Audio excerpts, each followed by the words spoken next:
Tiga. Assalamualaikum warahmatullahi wabarakatuh. Waalaikumsalam warahmatullahi wabarakatuh. Tabe pun, selamat malam para juri yang terhormat. Kemudian juga selamat malam kepada teman-teman yang sudah menonton video ini. Pada kesempatan kali ini, izinkan kami memperkenalkan diri terlebih dahulu. Kami dari tim Nur Al-Najah, dari Kasai LDF Anur, Universitas Mula Warman, merasa sangat terhormat berada di sini karena kami bergabung dalam rangka membahas topik yang sangat penting dan relevan dengan kehidupan kita. Sebagai tim yang berkomitmen pada kebenaran dan kesuksesan, kami siap menyajikan argumen-argumen yang tentu saja kuat dan juga berdasarkan pada data, fakta, dan yang lain-lain. Serta kami juga akan memberikan perspektif yang mendalam dan kritis terhadap isu yang akan diangkat di dalam debat ini. Sebelum itu, izinkan saya memperkenalkan anggota tim kami. Uh, untuk anggota satu itu atas nama Muhammad Said, kemudian anggota dua atas nama Abiyu Rizkola Putra Herlambang, dan saya sendiri selaku anggota tiga, Juliarden. Pada kesempatan kali ini, kami akan membahas terkait dengan mosi apakah perkembangan vintage syariah di Indonesia lebih berpotensi untuk meningkatkan literasi keuangan syariah dibandingkan dengan edukasi konvensional. Tanpa berlama-lama dan panjang lebar, mari kita menyaksikan argumen pertama dari tim kontra. Kepada Said, dipersilakan. Oke, baik. Bismillahirrahmanirrahim. Assalamualaikum warahmatullahi wabarakatuh. Sebelumnya perkenalkan, nama saya Muhammad Said selaku pihak pro pada debat kita pada malam hari ini. Adapun mosi kita pada malam hari ini, yakni perkembangan vintage syariah di Indonesia lebih berpotensi untuk meningkatkan literasi keuangan syariah dibandingkan dengan edukasi konvensional. Saya selaku pihak pro dengan tegas menyatakan setuju bahwasanya vintage syariah di Indonesia lebih berpotensi untuk meningkatkan literasi keuangan syariah dibandingkan dengan edukasi konvensional. Seperti yang kita tahu bahwa di Indonesia mayoritas masyarakatnya merupakan beragama Muslim. Di Indonesia sendiri, vintage syariah menawarkan solusi keuangan yang inklusif dan berkelanjutan, terutama bagi masyarakat yang menginginkan pembiayaan tanpa bunga sesuai dengan prinsip-prinsip yang diterapkan dalam agama Islam dengan menggunakan model pembiayaan seperti mudharabah atau bagi hasil, musyarakah kerjasama, atau murabaah yang biasa kita tahu sebagai jual beli dengan sistem markup. Vintage syariah memberikan alternatif yang halal tanpa adanya bunga, yang tidak hanya memenuhi kebutuhan finansial tetapi juga sejalan dengan nilai-nilai yang diajarkan oleh agama Islam. Vintage syariah sendiri memiliki transparansi dan akuntabilitas yang menjadi landasan utama dalam operasional vintage syariah di Indonesia.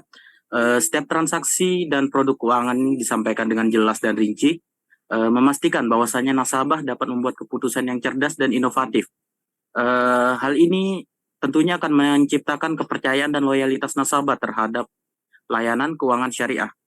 Selain itu, vintage syariah sendiri berperan penting dalam memperluas inklusivitas keuangan di Indonesia, di mana banyak masyarakat masih belum memiliki akses ke layanan keuangan konvensional.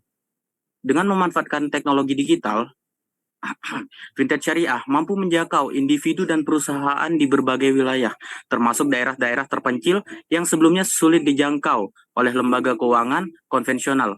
Ini tidak hanya meningkatkan akses keuangan, tetapi juga mendukung pemberdayaan ekonomi dalam komunitas Muslim, yang mana ini sesuai dengan mosi kita pada malam hari ini. Selanjutnya, penggunaan teknologi canggih seperti aplikasi mobile, kecerdasan buatan, dan teknologi blockchain oleh platform vintage syariah membuat proses transaksi lebih efisien, aman, dan nyaman bagi pengguna. Teknologi ini juga memastikan bahwa layanan keuangan dapat diakses kapan saja, di mana saja, sekaligus menjaga keamanan data dan transaksi nasabah. Secara keseluruhan, vintage syariah di Indonesia tidak hanya menyediakan solusi keuangan yang sesuai dengan prinsip Islami, tetapi juga berkontribusi dalam menciptakan ekosistem keuangan yang inklusif dan transparan dan berkelanjutan. Selanjutnya, izinkan saya membacakan beberapa data, yakni terkait vintage syariah. mulai dari tahun 2018 sampai tahun 2023 terkait perkembangan fintech syariah. Pada tahun 2018, terdapat 3 platform yang terdaftar dengan jumlah pengguna 100.000 pengguna, serta total pembiayaan yang disalurkan sebanyak 0,1 triliun rupiah. Pada tahun 2019, terdapat 5 platform yang terdaftar dengan total 300.000 pengguna, dengan total pembiayaan 0,3 triliun rupiah. Pada tahun 2020, terdapat 9 platform terdaftar dengan total pengguna Rp500.000 serta total pembiayaan 0,5 triliun rupiah. Pada tahun 2021, angka ini meningkat menjadi 11 platform terdaftar dengan total pengguna 800.000 serta total pembiayaan 1,1 triliun rupiah. Pada tahun 2022, angka ini meningkat lagi menjadi 16 platform dengan total pengguna 1,2 juta pengguna dengan total pembiayaan 1,5 triliun rupiah. Pada tahun 2023 terdapat 20 platform terdaftar serta 1,8 juta pengguna serta 2 triliun rupiah pembiayaan yang disalurkan. Dari data pengguna tersebut dapat kita simpulkan bahwasanya fintech syariah cukup digemari sehingga memiliki tren positif dari tahun ke tahun. Hal ini juga diperkuat dengan dukungan dan regulasi yang diterapkan oleh pemerintah, yakni pada tahun 2018 terdapat pendirian beberapa peraturan dasar oleh OJK untuk fintech syariah. Kemudian pada tahun 2019 peningkatan regulasi terkait transparansi dan akuntabilitas. Pada tahun 2020 peluncuran program pemerintah untuk mendukung inklusivitas keuangan. Pada tahun 2021 kolaborasi antara OJK dan MUI untuk memastikan kepatuhan syariah, serta pada tahun 2022 inisiatif pemerintah untuk mendorong digitalisasi layanan keuangan syariah. Pada tahun 2023 peningkatan insentif untuk inovasi teknologi di sektor fintech syariah. Data ini menunjukkan tren positif dalam perkembangan fintech syariah di Indonesia dengan peningkatan jumlah platform, pengguna, serta total pembiayaan yang disalurkan tiap tahunnya itu naik dengan angka yang cukup signifikan. Perkembangan fintech syariah di Indonesia memiliki potensi yang lebih besar dalam meningkatkan literasi keuangan syariah dibandingkan dengan edukasi konvensional. Dengan akses digital yang mudah, fitur yang interaktif, konten yang dapat disesuaikan, serta inovasi dan teknologi fintech syariah dapat menawarkan pengalaman belajar yang lebih efektif dan relevan bagi nasabah atau penggunanya. Hal ini tentunya akan meningkatkan pemahaman masyarakat tentang prinsip-prinsip keuangan syariah dengan cara yang lebih adaptif dan efisien. Sekian dan terima kasih.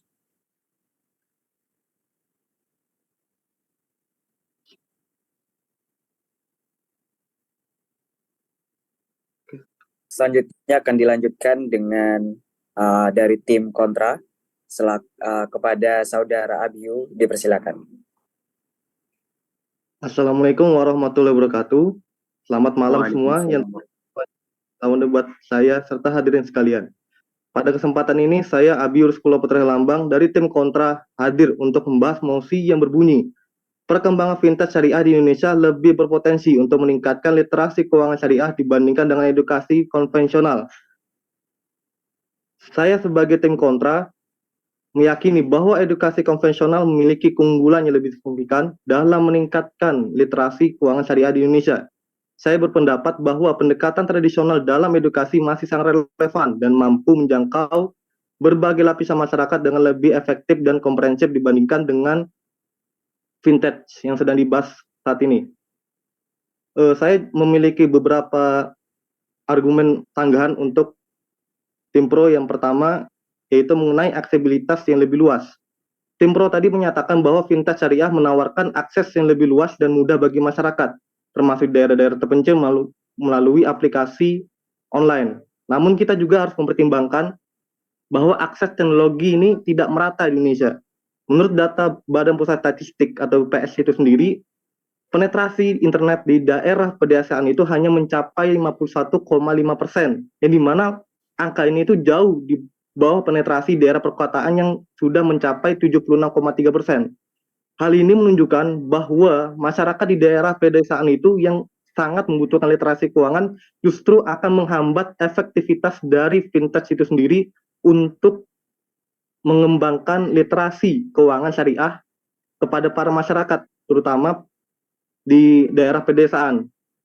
Oleh karena itu, literasi keuangan itu justru harus ditingkat terlebih dahulu, baru layanan fintech itu dijalankan. Jadi hal ini akan menghambat fintech itu sendiri. Yang kedua, ada interaktivitas dan kemudahan penggunaan aplikasi. Tim Pro juga tadi menggarisbawahi bahwa aplikasi fintech syariah menawarkan kemudahan penggunaan dan fitur interaktif yang dapat meningkatkan pemahaman pengguna. Namun, seperti yang sudah saya sebutkan, bahwa fitur-fitur ini tuh hanya efektif bagi mereka yang sudah memiliki dasar literasi digital yang baik. Karena di Indonesia ini banyak masyarakat, terutama yang lebih tua atau yang tinggal di daerah terpencil seperti pedesaan, itu masih memiliki keterbatasan dalam menggunakan teknologi canggih.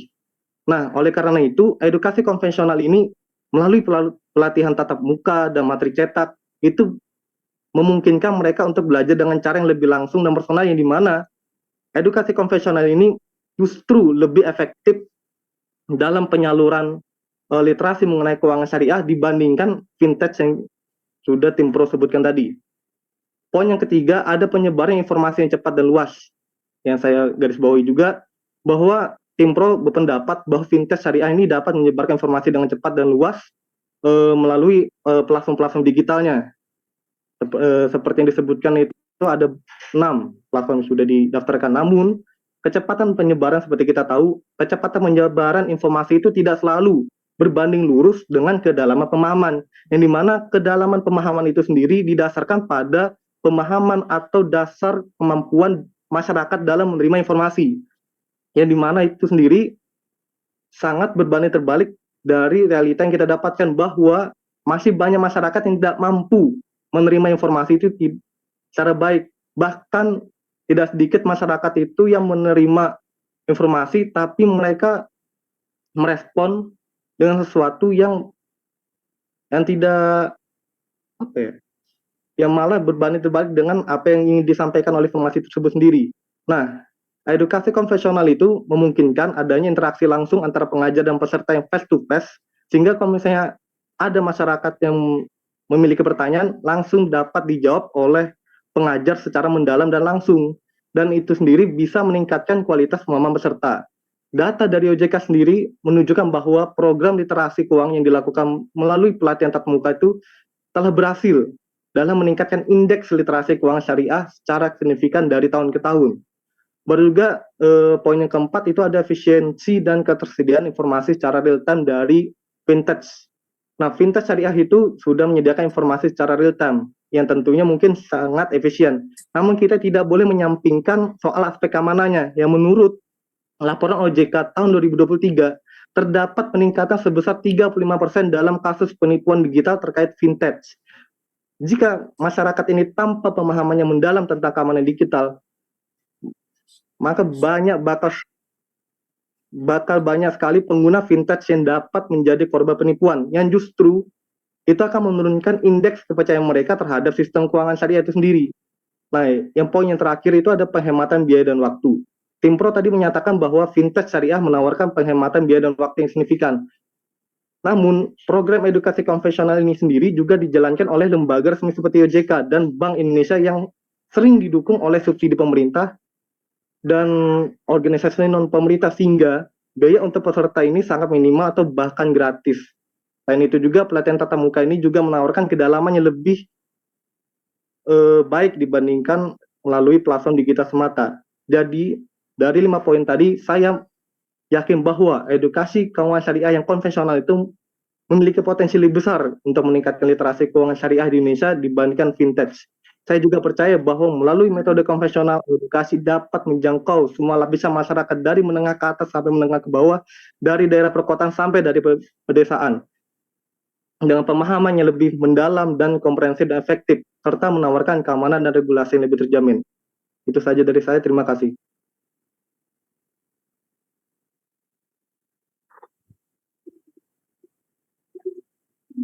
Baik, itu tadi adalah pemaparan dari argumen-argumen baik dari tim pro maupun tim kontra. Dan untuk kesimpulannya di sini, dari argumen dari tim pro itu tadi mengatakan bahwa untuk fintech syariah memiliki potensi besar dalam meningkatkan literasi keuangan syariah di Indonesia.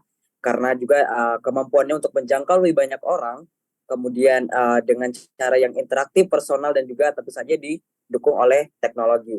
Selain itu juga fintech syariah juga telah mendapatkan dukungan dari pemerintah dan juga regulator yang lain. Fintech syariah dapat menjadi alat yang efektif dalam edukasi keuangan syariah, terutama di era digital saat ini.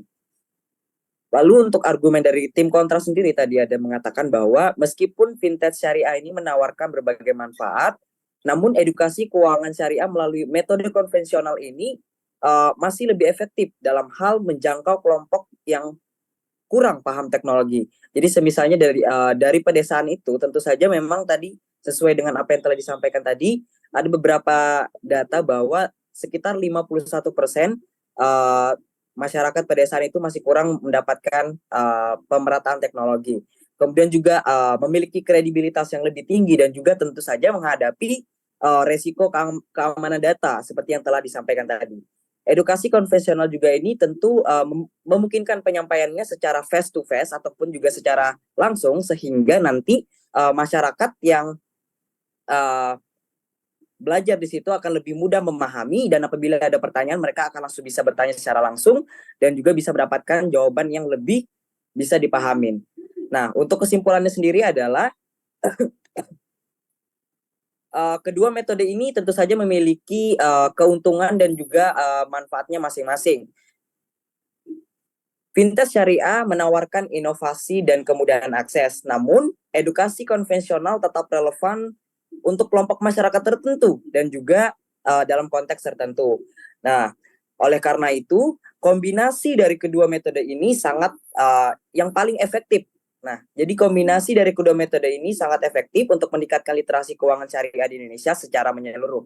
Jadi, tidak bisa dikatakan bahwa pendekatan secara fintech syariah ataupun juga pendekatan secara konvensional itu lebih baik. Jadi akan lebih baik jika kedua metode ini dikombinasikan sehingga nanti kita akan mendapatkan yang namanya efektivitas untuk meningkatkan literasi keuangan syariah di Indonesia secara menyeluruh. Sekian, terima kasih. Para juri yang terhormat, lawan debat yang kami hormati serta hadirin yang berbahagia. Setelah perjalanan panjang yang penuh dengan pertukaran ide dan argumen, tibalah kita pada akhir dari debat ini. Kami tim Nur Al-Naza telah menyajikan argumen yang kokoh dan mempertahankan posisi kami dengan sebaik-baiknya. Sebagai penutup, izinkan kami menyampaikan sebuah kutipan yang kiranya relevan dengan perdebatan kita pada hari ini, yaitu debating is not about the clash of egos, but about the clash of ideas in pursuit of the truth.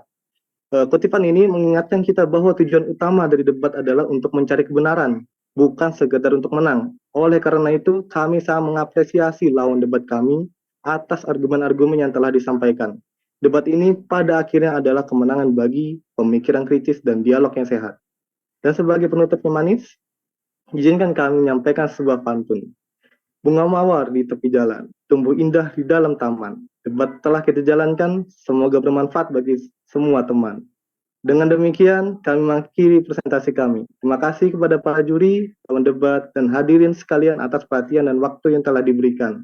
Wassalamualaikum warahmatullahi wabarakatuh.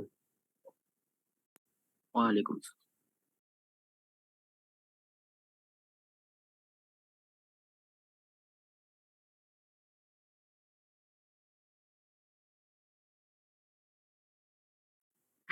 Mati. Mati. Emang kayak aku lihat anak ngomong tapi ada mau ngechat aku. Ada enggak apa-apa ya, aman aja. Aman kan itu videonya ada suara. Ada yang salah gitu nah. Kok sih Ada yang salah. Said ngomong. Iya, Pak. Aduh. Aman kah? Aman lah.